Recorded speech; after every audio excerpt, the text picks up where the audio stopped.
Today's video, we're doing off-season winners and losers. We got 3 losers for you and 7 winners.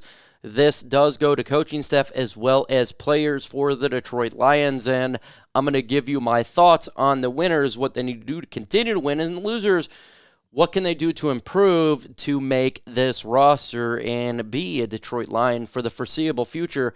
Let's go.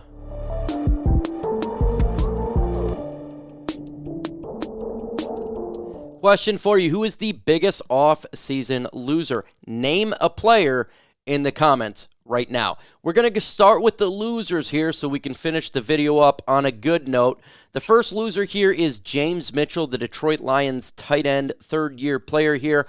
All we have heard in OTAs and in minicamp is the fact that he is slow. That is not good. That all of the tight ends in the whole tight end room is beating him out and is faster. With a guy who we drafted a couple years ago in the 5th round, expect him to be a talent that will help us out, maybe a 3rd round type of talent because he was injured. It just hasn't materialized, and it's not improving. It hasn't improved, and this is year 3. So look, if for him to get better, it's simple. Play better, practice better, and be faster. I don't know if that's possible. I don't think it is, but that's all I got here. Next player that is a loser is Kayoda Awosika. Now, the reason I'm making him a loser is not what you really expect here. The reason I put him as a quote-unquote loser is because the talent around him got better when it comes to the Lions' offensive line. Mahogany, Giovanni Manu, and Zeitler and all this. So the reason that he is a loser is simply because of players that were added to this roster, and that could make him a loser. For him to become a winner, it's real simple. You got to jump up in the depth chart. I don't know how it can happen because I just think that the players are better than he is, but he is a loser. And I actually like Awosika. I kind of hope he makes the team because I thought he was reliable. At least, he had good and bad moments in the offensive line, but considering the fact, I thought he did decent. So hopefully he does make the team. Question for you again is right here. Who is the biggest offseason loser? Name a player in the comments below. The last loser that I have on my list here is Kindle Vildor, and again, the reason is not for the play. It's because the Detroit Lions completely revamped the secondary. Traded for Carlton Davis, 1. Released Cam Sutton, another 1. Bringing Terrion Arnold in the draft. Ennis Rakestraw in the draft. Huge moves, right? And you already got Amik Robertson, who they picked up in free agency, Brian Branch in the secondary. So that pushes the talent of Vildor down a little bit, right? Because you got so much other talent on this football team. And again, same with Awosika. I actually want Vildor to make the team. I like him as a number 5 cornerback, somewhere in there.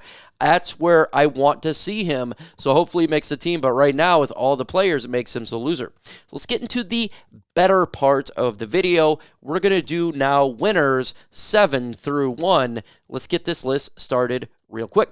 My first winner on my list, number 7 here, is Jack Campbell. He's so far had a really good OTAs and minicamp. He's excelling to the point that there is now a battle for LB2. Alex Maloney is the lone starter, and Derek Barnes was started last year, but now there's a legit battle taking place, and that's how much Jack Campbell has improved his game.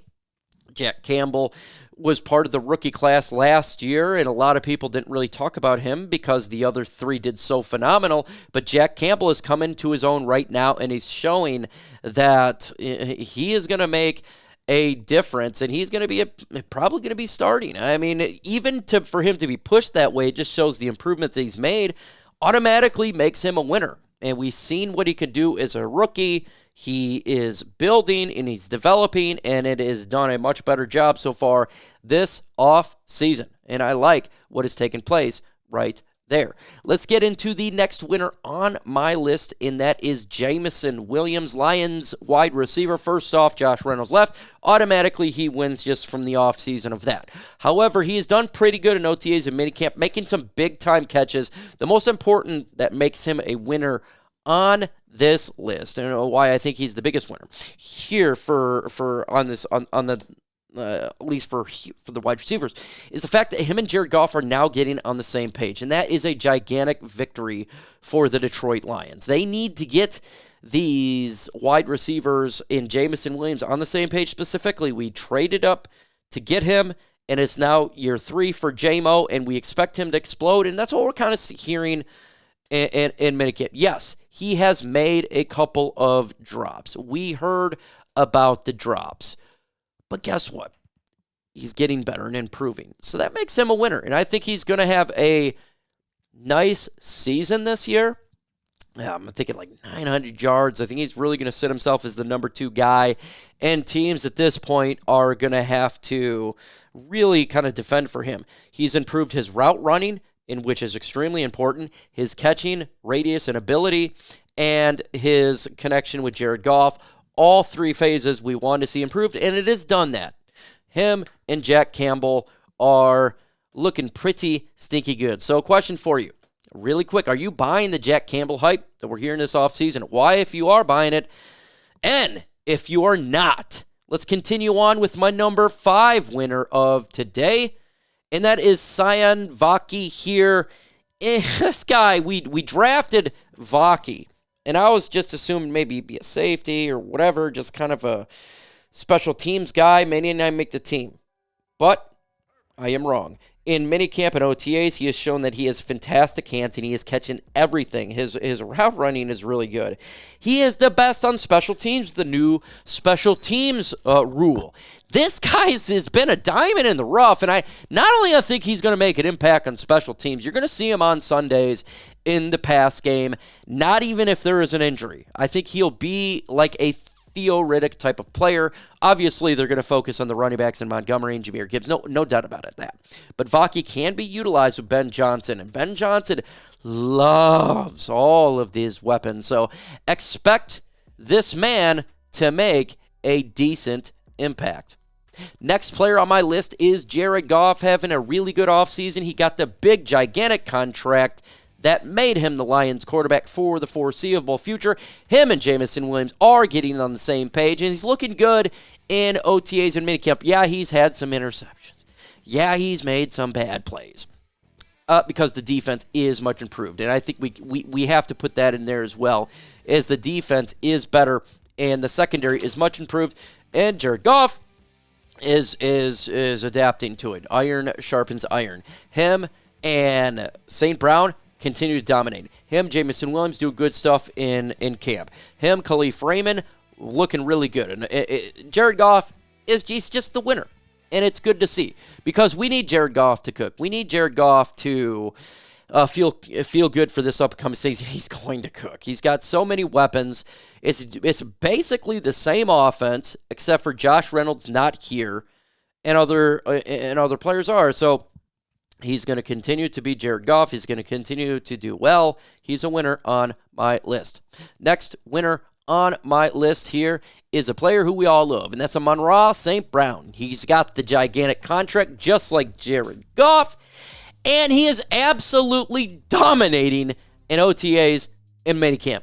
He can't be stopped. Him and Goff are just really doing a phenomenal job, and he's a winner every year. Every time we do this video, St. Brown is going to be a winner. Why? Because he's one of the best players in football. He's one of the best wide receivers in the NFL. That makes him a special player, in my opinion. Next winner on my list is rounding out the new contracts in Penei Sewell. St. Brown, Jared Goff all got contracts. Penei Sewell is, in my opinion, the best tackle in football. He is a Hall of Fame player. Penei Sewell, it was good as he and Aiden Hutchinson continue to fight in camp, and it just makes them all look better. Every single one of these guys. And Penei Sewell, between the contract, between what he's doing in OTAs and minicamp, being how he's talked about by the big media as a Hall of Fame player, in which he is, he's automatically going to be a winner, and probably on this list going forward, he's always going to be a winner, because Penei Sewell is that guy. He is that guy, no doubt. Question for you before we get on to our number one winner here. Will Jared Goff be better in 2024? He put up a lot of yards, 4,500 yards. I think it's 31 touchdowns, 12 interceptions. In my opinion, he's a Pro Bowler, and he played excellent last season. Can he do better in 2024? Let me know in the comments below. Last and surely not least, the winner on my list is Ben Johnson coming back to the Detroit Lions. He's coveted by the NFL. He's the best OC in the game, and he started to stay again with the Detroit Lions because he wants to be with Jared Goff. He wants to be with the Lions. He wants to continue to thrive his offense. And guess what? All he does is has weapons. Ben Johnson is the biggest winner this offseason, making the Detroit Lions the biggest winner this offseason, making Lions fans a gigantic winner because when he returned to the Lions, that was the biggest offseason move that could be done. The moment that he returned, and that was before free agency and before the draft, he came in here and said, we are coming back. That is right.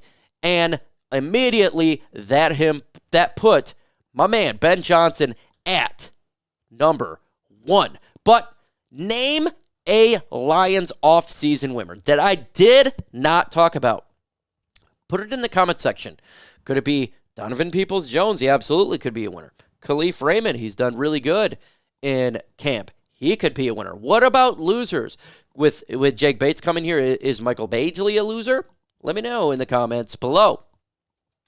I'm curious to see what you guys think on this one. Again, we're going to be dropping videos every single day. This is what we do. Drop content, Detroit Lions content. You're going to want to hit that notification bell. 2 things. We are going to be live, except for this Thursday, as I'm not going to be around. But we're going to be live for Lions watch parties. We got the preseason coming up. It starts in about a month and a half. It's all preseason, all regular season, postseason, and the Super Bowl. So you want to subscribe to the channel so you don't miss that out. And we do the college championship game play-by-play commentary here as well. With that said, folks,